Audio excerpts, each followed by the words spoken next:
Oh yeah.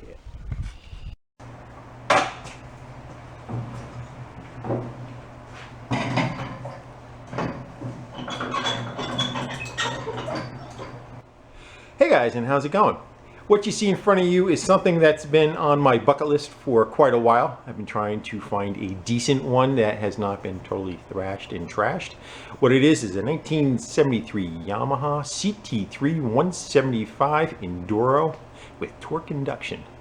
I had this exact same bike, well not the exact same bike, but this is a copy of the exact same bike when I was 14 or 15 years old.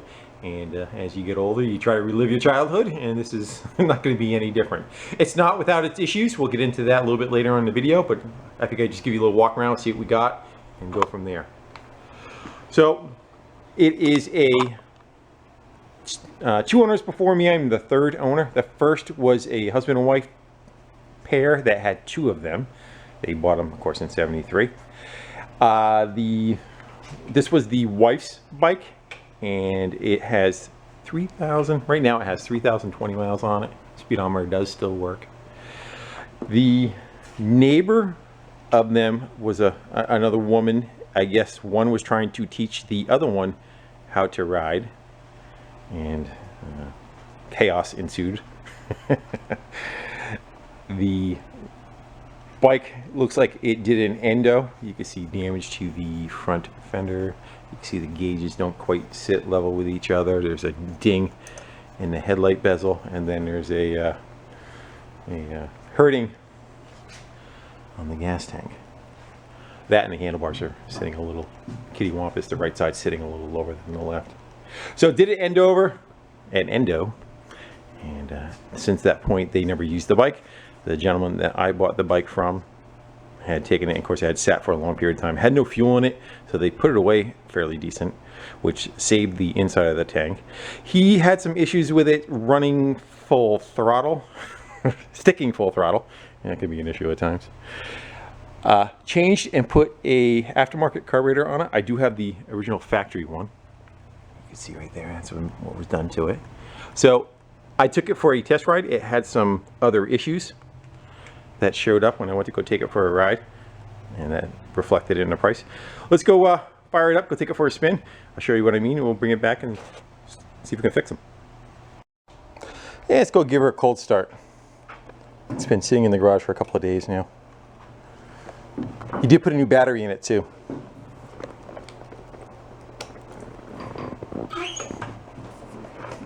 I gotta get it out of the chalk. Looks like I can lean it. There we go.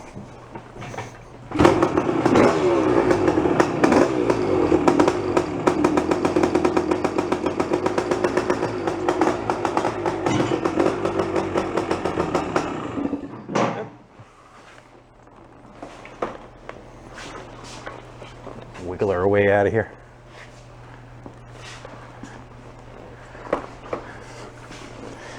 Might need a choke again.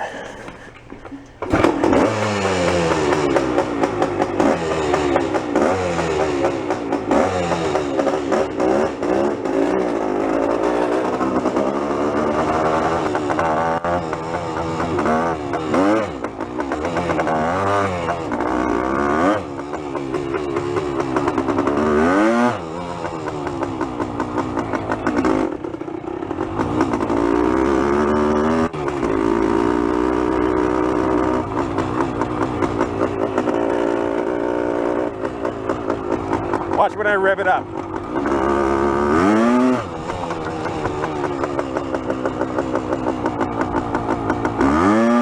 That is not the back tire breaking loose, that's the clutch slipping.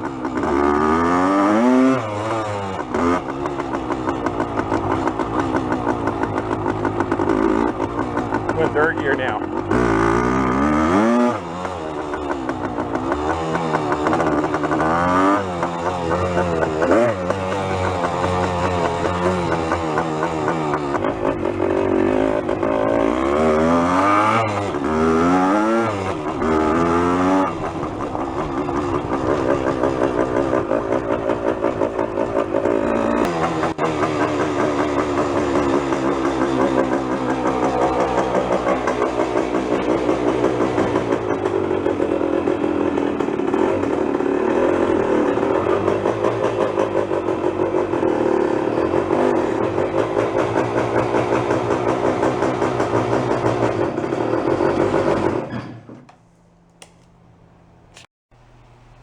So I'm not sure what you're able to hear on the ride, so I'll give it a quick explanation. One thing is the clutch is slipping. When you get on it, pretty much any gear, and you rev the throttle, it would just rev right up, and you would think the back tire was spinning, but it's not. It's just the clutch slipping. Sometimes you can get that by having the clutch be too tight. Over time, you can lose, as the clutch wears, something called free play. It's making sure that the pressure is all the way off, all the way on the clutch, I should say, and then the discs are being fully compressed together. There's a set of plates, we'll call them odd and even. One side is connected to the transmission, one side is connected to the engine, and you have a pressure plate that squeezes all that assembly together and relaxes off of it. The relaxed position is actually all squeezed together, is probably the best way to put it. It's spring loaded.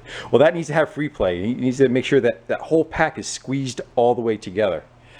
So that free play was making sure like that's the fingers all loosened up between the two different discs, and when you let off, that pack gets all squeezed together.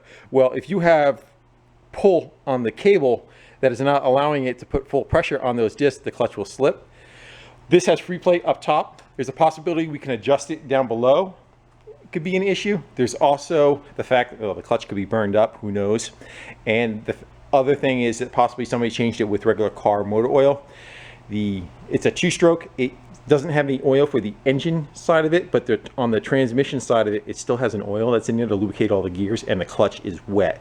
Sometimes when you use automotive motor oil, there's friction modifiers in there that are meant to help save an engine wear, but at the same token, if you have a clutch, it causes more problems than the fact of it slipping. It actually kind of glazes over the plates.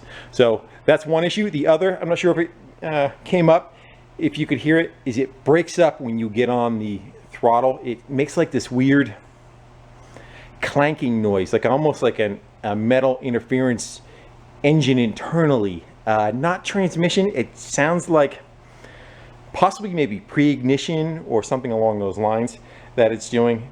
Again, it's got a different carburetor on there. Who knows if that's the right one, if it's jetted correctly. This also has something called reed valves on it, which is a one-way door between the carburetor and the engine. It's mounted right inside here.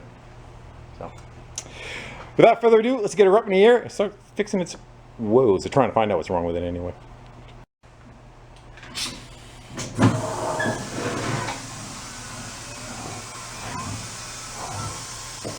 I'm most curious about that clutch. Somebody was having a little too much fun, huh? Let's get this side cover off. I don't know if do we need to get the Kickstarter out. I think we do. Kickstarter. Shifter. I was close. You got to take the bolt all the way out.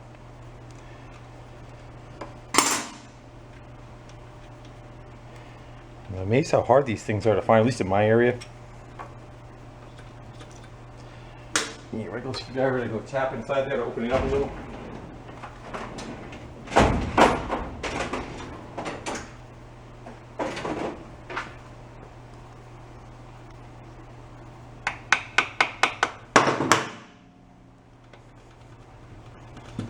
Yeah.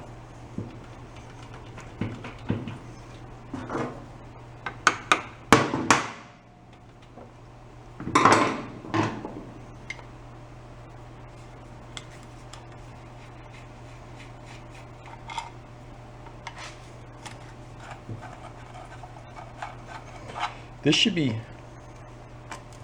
going to find out. I believe this is dry. Should start pissing fluid out as soon as the left screw out. Yeah, I think this part's dry, and then if you pull the next case off, then you're into the wet part. Here's the magneto. Right there is a clutch adjustment. And what that does, it's a rod that goes all the way across the other side and has just like a knuckle that pushes off of the clutch in the center. It kind of looks something like this, a round circle on the other end. There's a rod that pushes through and it pushes on a pressure plate.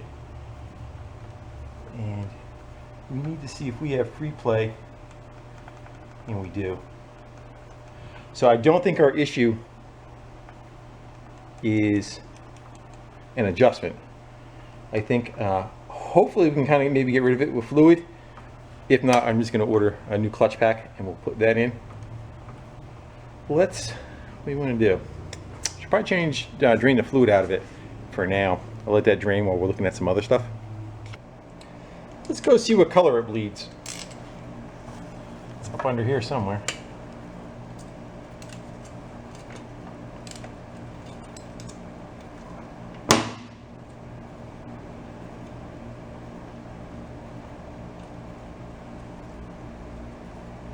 Hopefully it doesn't have too much metal bits coming out of it. Yeah, it's fairly dirty for a gearbox. I would also want to say,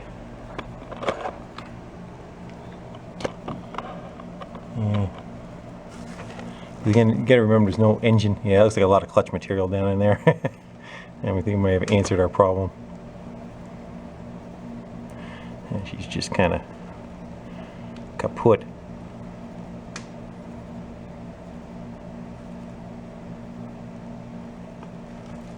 I don't think they're terribly expensive. I'll let that tinkle out. Maybe we'll go pop the other side off. We got to get into that clutch anyhow. We'll open up the other side. There's no fluid in it anymore and take a peek. Yeah, someone's been in here before us because this hardware right here should be screws and it's not. It's got Allen heads on it. So it's definitely been operated on before. But when you're, what are we, 47 years old? You've gotten around. Plus, like a lot of this probably could have been trail ridden. I dropped one in the bucket, didn't I? There she is. That what you're looking at is an oiler. That feeds two-stroke oil into the intake instead of pre-mixing it. And that is still working on this bike. I think we might be able to leave that connected if we remove, see there's an oil line that comes right up and feeds right into the intake right there. This is coming from the tank.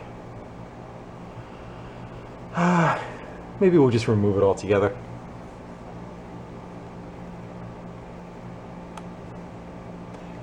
I don't remember if we have to unbolt it from the case.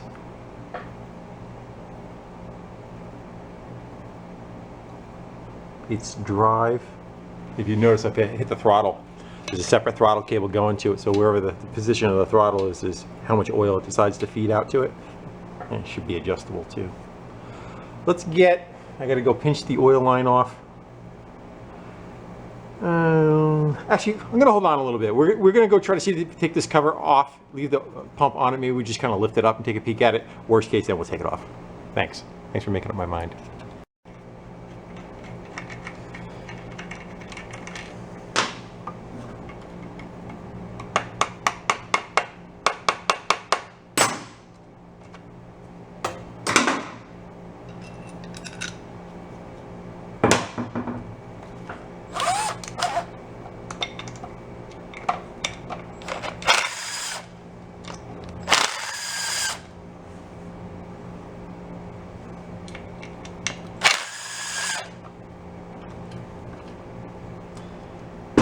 An issue.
Got them all.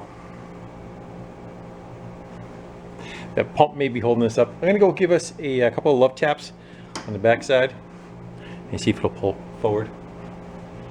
If not, we'll dig into that more.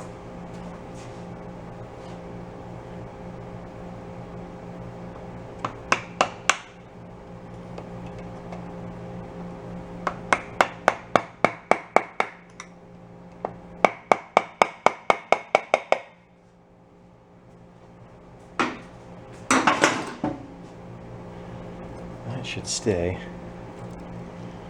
Yeah. Should probably get the. Be a good idea to get the tack off of it. See if we can pull that away enough. Now we're going to damage that oil line, so let's see if we can get that free.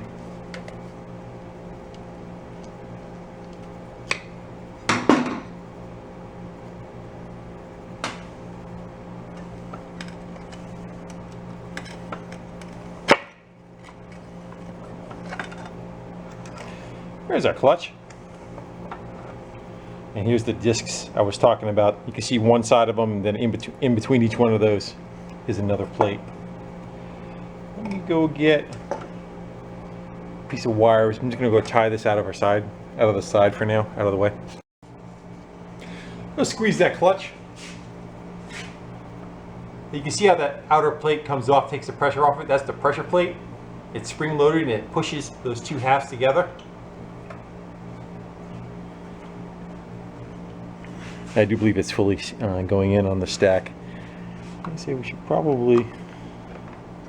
I'm gonna go put a penny in there to keep it from turning. You use the jam inside the gears and it keeps it from turning over. Let's see if we can jam that in there. There we go. And you know that's gonna fall out and land in the bucket. Let's go. Probably pop it in gear too. See if we can give it a little.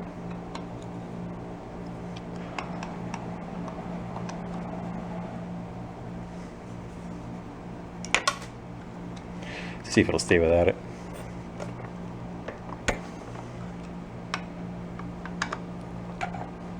That one wasn't very tight.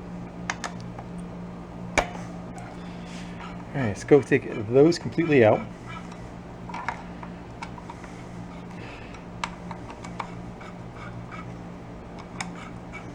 See if we can inspect the plates themselves. What they'll have is like little grooves in between them, kind of like wear indicators on a tire. It's not what the purpose of them, I think, is to get oil to feed in between them and to get debris out. But you can kind of use them. You can kind of read the clutch plates to see how much wear is actually on them. Go speed you up, get the screws out, and I'll bring you right back.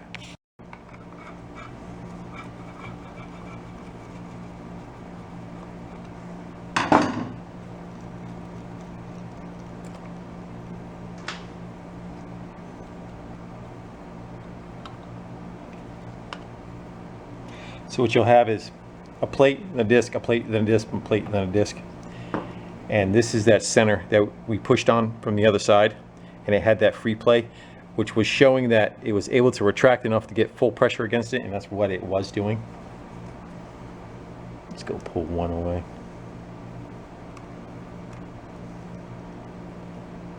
Here's those grooves I was talking about. I'm sure you can mic them up and see what the thickness is supposed to be.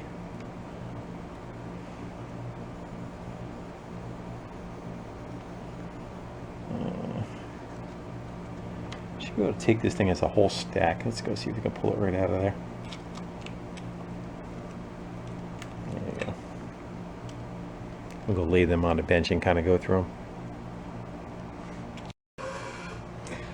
Yeah, let's take a better look.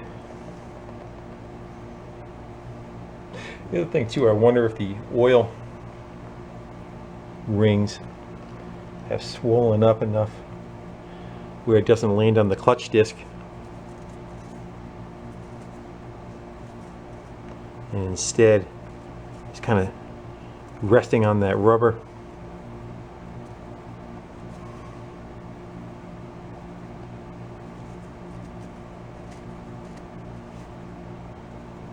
I see a fairly decent lip, though.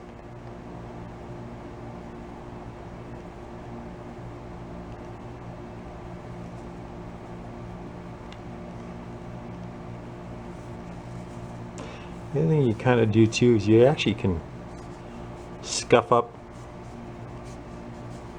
these plates. You don't get that much wear on them though. If the camera picks it up, you can see the little detents that are in it, that they're actually kind of roughed up already. Does it show?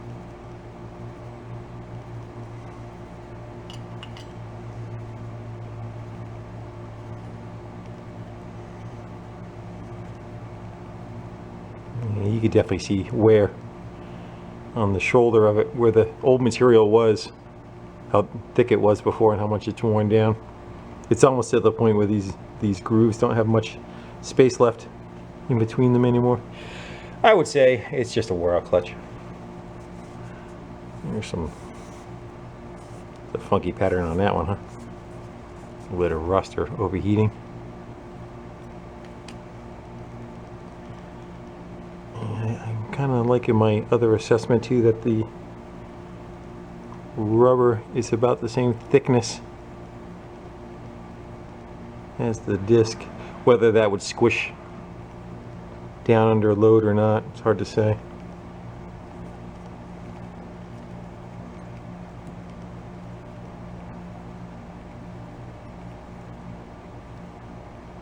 It's a nick in that one.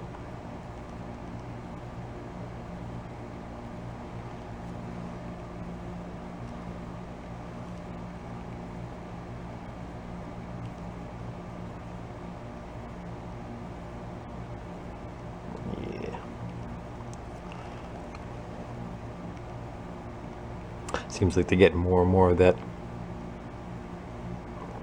you want to call it rust maybe, on it. They could probably be scotch brighted up too. Alright, we need a clutch. Simple. Yeah, you can see again, this one really shows it because this one's fairly dry. You can see how much of a shoulder there is on the edge of it there.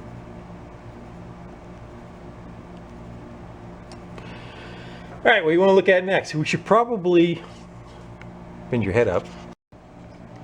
So it has kind of like a weird ping to it. And it's not like, almost like pre-ignition, I want to say. Now there's a possibility that this is supposed to run at say like 91 or 93 octane, and it's got a modern fuel of 87 pump gas in it. That could be causing an issue. The tank is full. Again, we have no means of knowing what's actually going on with that. I'd like to try to maybe pull that intake away, and we'll take a quick look at the reed valve. The reed valve is right inside here, and they're a bunch of like spring steel that as the charge of air fuel goes in, the door opens. When the piston goes, actually when the piston goes up, because it's going into the crankcase. When the piston goes up, the door opens, air fuel mix goes into the bottom of the engine. When the piston goes to go back down, the pressure wants to shoot back out of the carburetor, so it blocks that door back off again. And the charge of air fuel, there's ports that run up alongside the cylinder, and it goes from the bottom of the crank as the piston goes down back to the top of the cylinder and puts that air fuel mix into the top. Also, that oil that is getting injected into it is just to lube the bottom end of the engine for the most part. It kind of sticks to everything.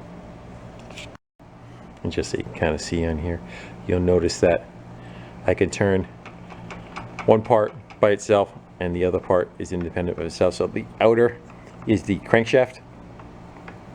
This is coming right out of the engine crank. This is feeding the tack, and the oil pump is what that gear is. And then the outer shell here, rather say it again, the inner shell here, this is the transmission. This is going through the gear case going in. So when you open and close the clutch, you're connecting these two together. Right now they're independent of each other. When you lock that clutch together, they want to turn together as one piece.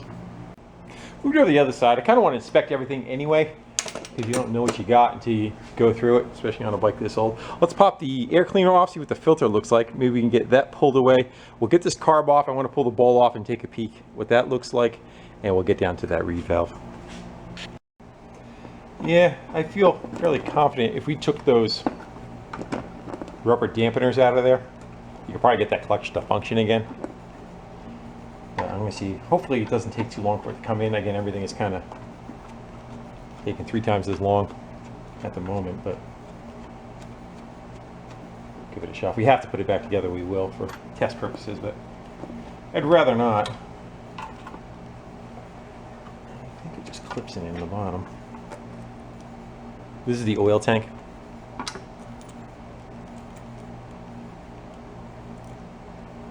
That has the 2-stroke oil in it.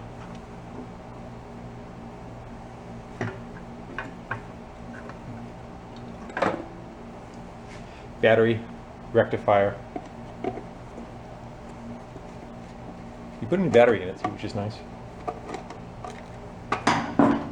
Looks like it's a new air cleaner. Newer air cleaner. The fuzz isn't all falling off, and there's no mice in it. That's a first for me. Alright, we're gonna need a tiny screwdriver. I don't know if we want to get the air box right out of our way, or can we just pull the boot off the carb? I think we can get the boot. Can you see? Got a little screwdriver. We'll get that boot out of the way. We'll undo these 2 Allens, see if we can flip that carb up on its side.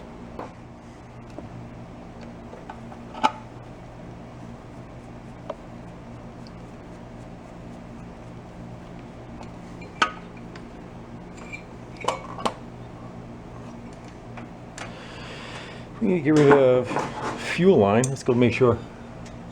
Turn it off. We'll see if that works, huh?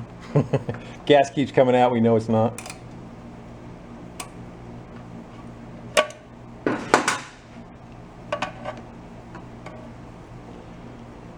I grew up across the street from a sand pit, and all the kids would show up with their bikes. Not gonna shut off. People would show up with their bikes from around town, and it was a great place to go ride and to get out. I was like the 10-year-old kid on his. I think it's just a filter draining out. I was the 10-year-old kid sitting up on the hill watching all the 16-year-old kids ride bikes, motorcycles, and I was on my bicycle. So finally, when I came of age, I was psyched to be able to go get my own. And first it was a mini bike, because you know your mom didn't let you, weren't allowed to have a motorcycle, so a mini bike wasn't a motorcycle. And from the mini bike I went to a Vespa scooter, because that wasn't a motorcycle. And by that time she just got worn down, and I was getting a motorcycle. Alright, we need 2 Allen wrenches, 2 Allen heads. Get those out of the way. You can pull the carb off to one side. Other side's already out. Let's get this one cracked loose.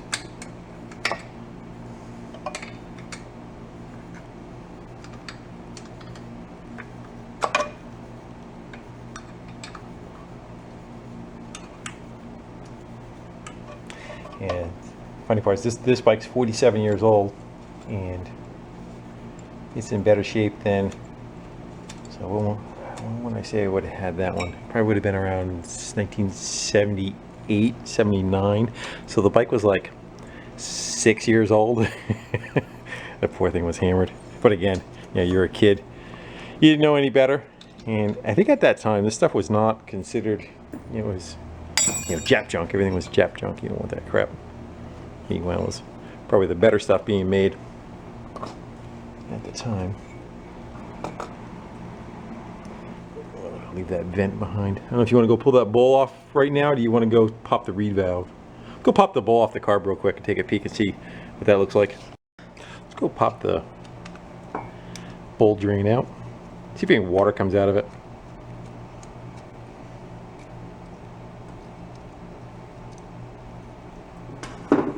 It's pretty yellow.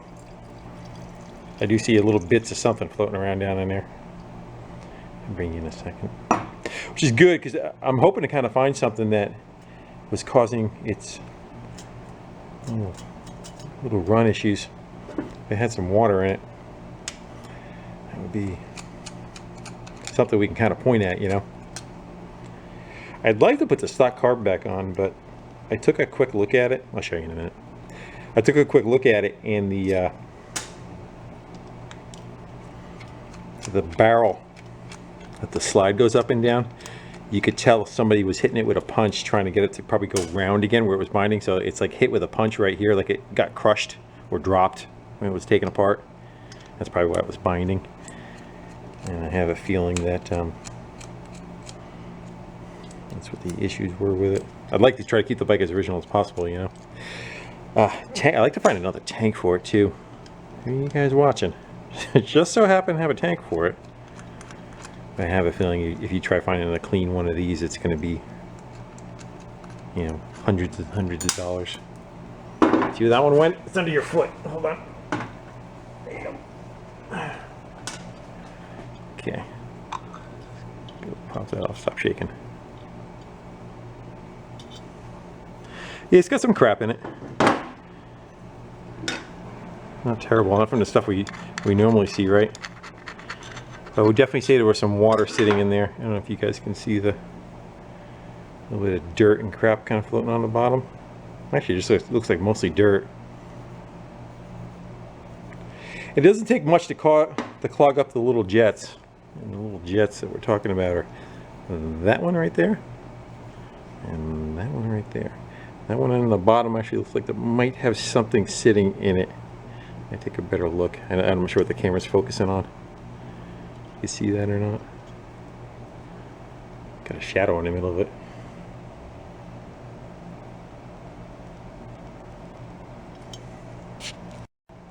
Right, so let's go dump that crap out. We'll turn the pet back on and we'll let some fresh fuel run out, see if we're getting crap coming out of the tank or if it's just what was left in the car. Again, that color of that fuel is we're probably going to empty that whole tank. I don't think that's any kind of premix that was put in there to help it. Yeah, let's go let that run for a minute. Yeah, it's looking pretty yellow. Let's go see if the reserve works too. There's two different ports that are up inside. Yeah, that fuel is kind of, that is definitely morning piss yellow.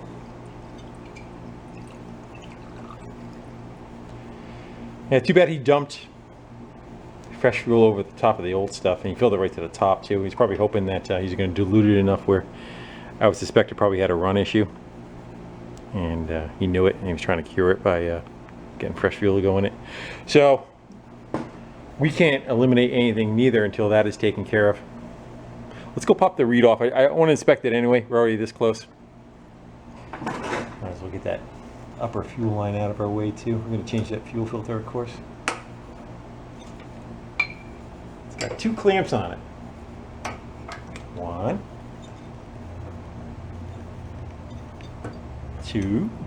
Let's go get it off of there.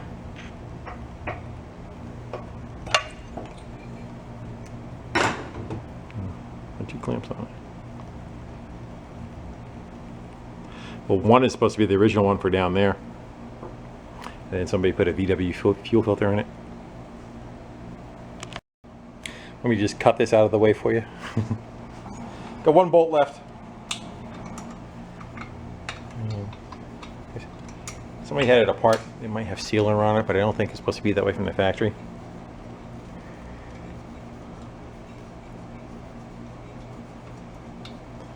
It also has the original toolkits in it. That'll pop off. Need a little bit of. I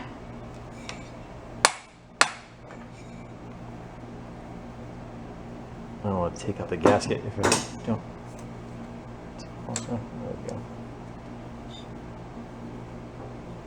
That's the intake manifold, and then we got another layer to go for the reed valves, which are right down there. Now, probably need a regular screwdriver and a hammer. So I'm going to tap that free.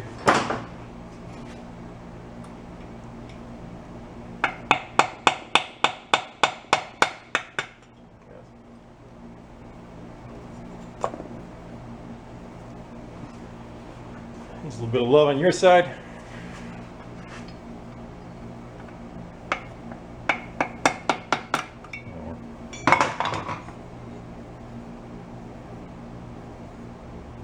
And those are the reed valves. So what they are, I'm going to zoom you. Hold on one second. I had you zoomed in. So what these are, like I said, it's a one-way door that allows air fuel to go in. These little spring-loaded, see if you can get something to poke it with. These little spring-loaded trap doors will lift, focusing on me or the bike behind, will lift up on these little plates and allow it to come in, then block it back off. Sometimes over time they will not shut back all the way. And I was kind of wondering if that was what the noise was in the ping I was hearing. But they actually look fairly good. I'm not seeing much of an issue. What I'm going to do is I'm going to go shine a light behind it, see if I get any light poking through. I knock the lights down and see what we get.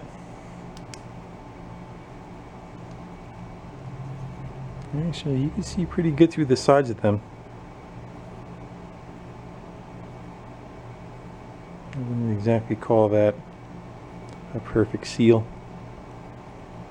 Got kind of a bow.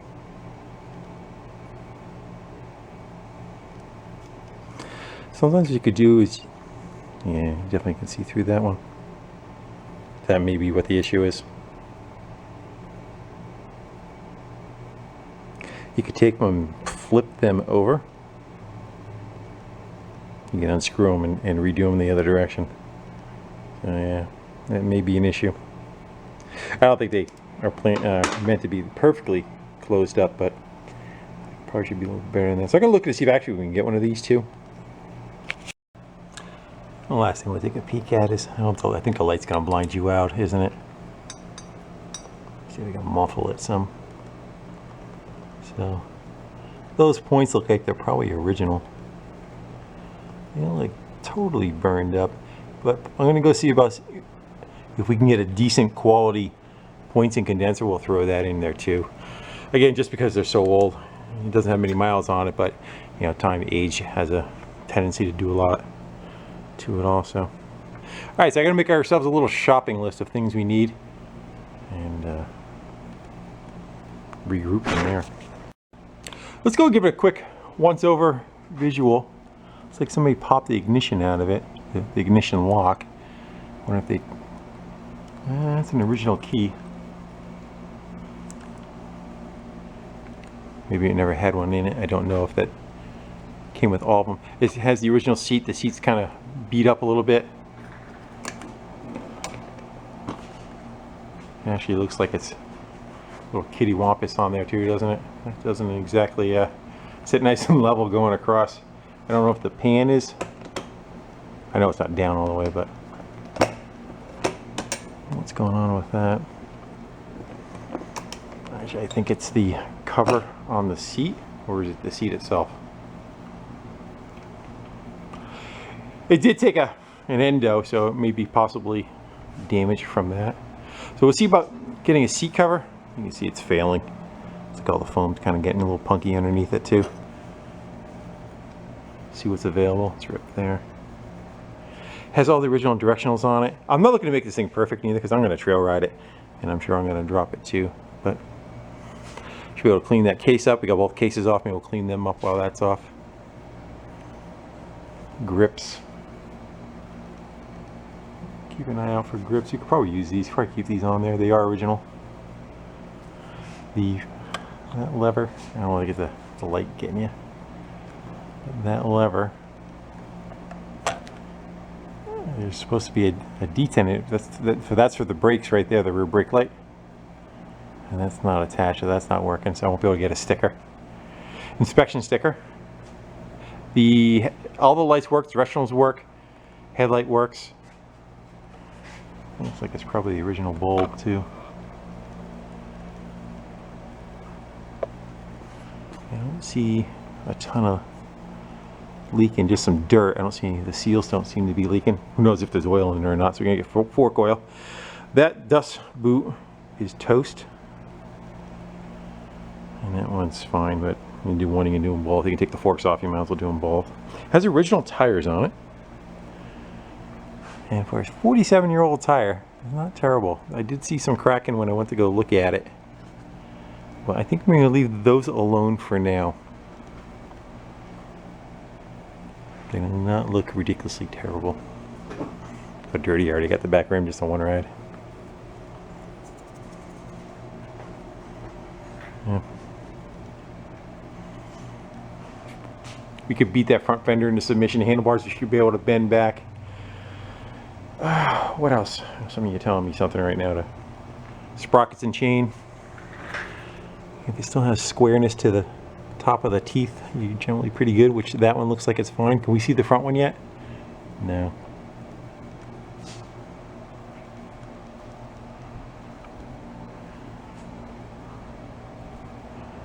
We need to pull the baffle out, see how much carbon is on that. Sounds pretty good though. The exhaust looks decent. Oh, we need rear foot pegs. This one's down and out on an angle. And the other one's just missing the cover altogether. Alright, let me go make a little list. Yes, I got my shopping list. And I'm not sure how long it's going to take for all this stuff to come in, but clutch, definite, reed valves, we'll see if they're available. If not, we'll work with what we got. Points, condenser, and plug.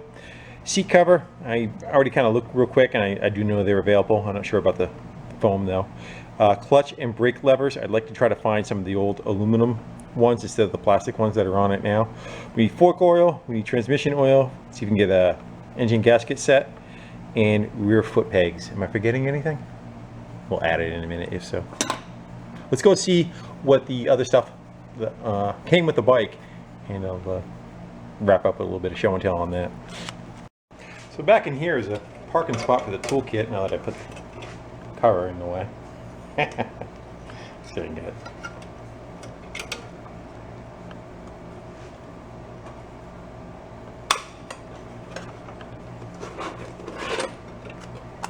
Go open that up. Yeah, just most of the bikes that I looked at, like all the lights were missing. They were just, you know, they all got turned into dirt bikes because essentially that's what they are. I don't know if that one's original, but I guess that one is. Does the Yamaha on it? It does. So those are probably original too.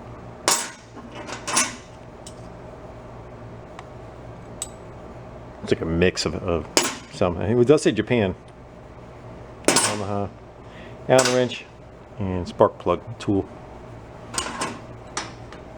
One of those should fit, yeah. So in the kit, let's go show you what came with it. The paperwork heritage, which is nice. And a little show and tell lineup. That's that carb that was originally on the bike. I'll show you what I mean by what they had done to it to try to make it. The slide, this is your throttle on it. There's a slide. And you notice it's got like a bunch of hammer marks on the side of it. I have a feeling it was binding or got oval, or they dropped this and it was binding and got oval and would stick full throttle. Possibly we could bring that back. We're going to go and run what we got, and if we still have issues, we'll try going back with the original carb. Seems to be fairly complete. Then it has the original owner's manual, and it's funny because I'll explain it to you in a second, but you can see how it says CT3. Now this is the original one that came with the bike. It tells you about all the just the maintenance and everything that you need to go and do. I wonder if it has a clutch adjustment on it. Here's the toolkit.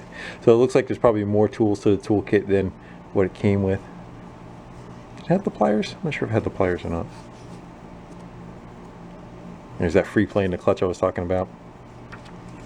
Looking to make sure that you have some room in the adjust. Has two adjustments, yeah. Up top and down below. Here's the other one showing the other one.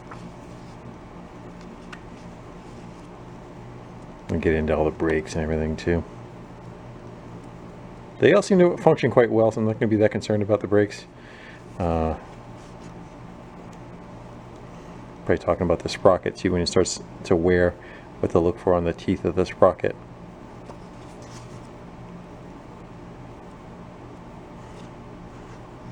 That's that. And it has, looks like he ordered some, these are the correct fuel filters that should be on. Essentially there's just a piece of screen that's in there. Not much to them. And this is for the valve, the petcock. This is when you rotate that valve, it opens different passages for different holes in between. I wonder if it came with two and he maybe put one in, and that's a spare. Not that I can't use that for another bike, right? Along with the other fuel filters.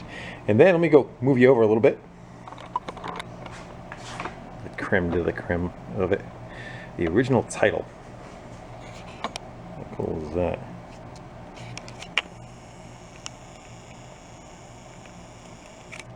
So it's the original title. Bought in, I think I went to Manchester, New Hampshire. But see how the manual had said CT3, the title says CT1, the bike says CT1 on it. And I'll bring you over there in a second. And this is the original sales receipt. The bike sold for $685, $3 for a title fee, balance $688. You bought us some oil for it, and you bought a spare spark plug. $690.45. I will tell you, I paid more than $690.45 for it. It's definitely gotten up in value since then, especially in the condition it's in. And then the lower left-hand corner is the ID, the warranty ID. And if you look at that, which is also from the factory, it says CT3 again. So I've always had a hard time trying to figure out what Yamaha was doing between CT, IT, LT. The little bike is called, I think it's LT. It might be there's an 80.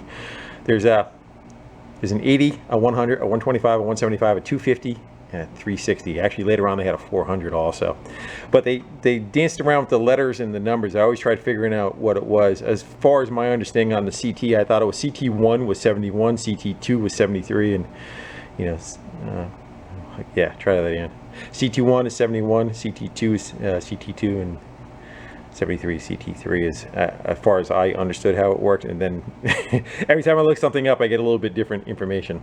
And last but not least, we got to our left, I'll get you over there, is going to be the original sales brochure for the bike. And that's the original brochure that when you were going out and looking at bikes back then, this would have been what you got off that shelf, and it gave you all the specs and everything on it.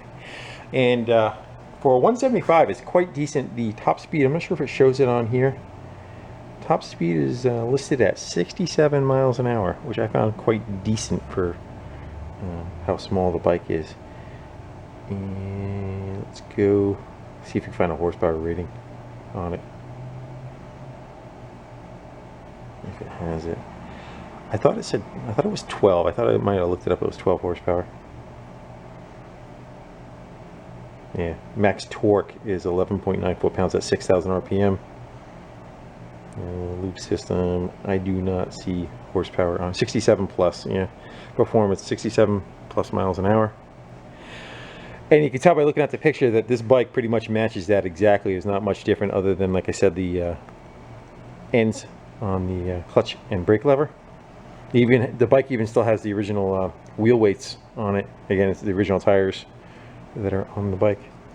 You know, if there's anything on the back page, it just kind of gets into all the you know, the new and improved things that are on it, talking about just all the performances of the engine and all of the reed valve system it's showing, and then the oil pump setup.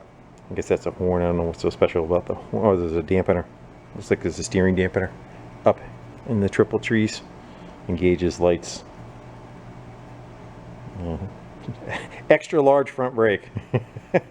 So that's cool. It's got that one, and then it has another one that is in the package still and not been opened up. So we'll leave that one for prosperity, and we'll possibly display the bike with that one for people to paw over. But I'm happy. Yeah, so last fall I looked at one. It was not the same color as this one. This is the color that I had. I think it's called Harvest Gold or something along those lines. I forget the name. And he had, I think it was the red. Same thing, but it was a bike that was rough and then cleaned up. Everything was kind of, you know, repainted, and just a hodgepodge of cheap Chinese parts that were put on it to try to make it a bike again. Didn't have the original front fender. It had one of those plastic fenders tucked up high. All the directionals were missing. No, they were on there, but they were replacement ones. So all that kind of stuff was just, I was all set to go buy it. I made a deal with a guy. I think it was $1,200. No, it was higher than that. He was asking $25. I think I had it at $15 over the phone because he had it for sale for a long time. It was going into the fall and it wasn't going to sell. I went all set to go pay $15 for it.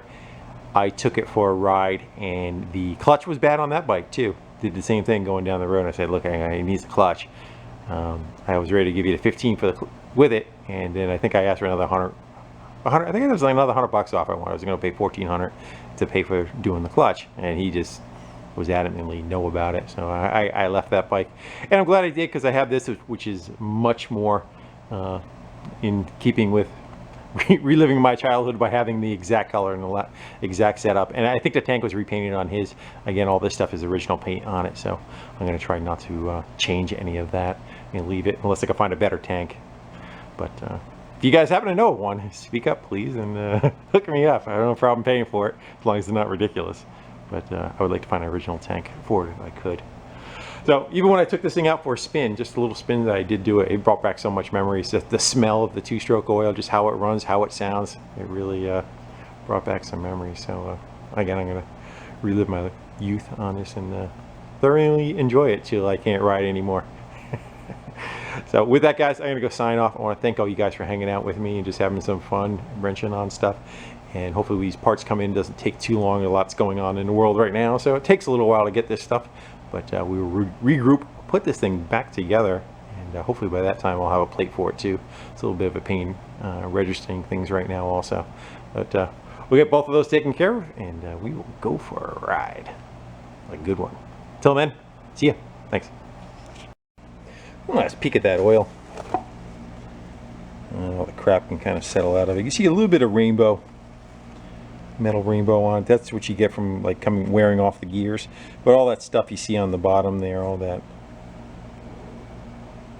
is kind of impregnated into the pores of the plastic there. And that color, again, it's not carbon because it's not from the bottom of the combustion chamber. That's all just pretty much clutch material that you see floating around inside there. Oh well.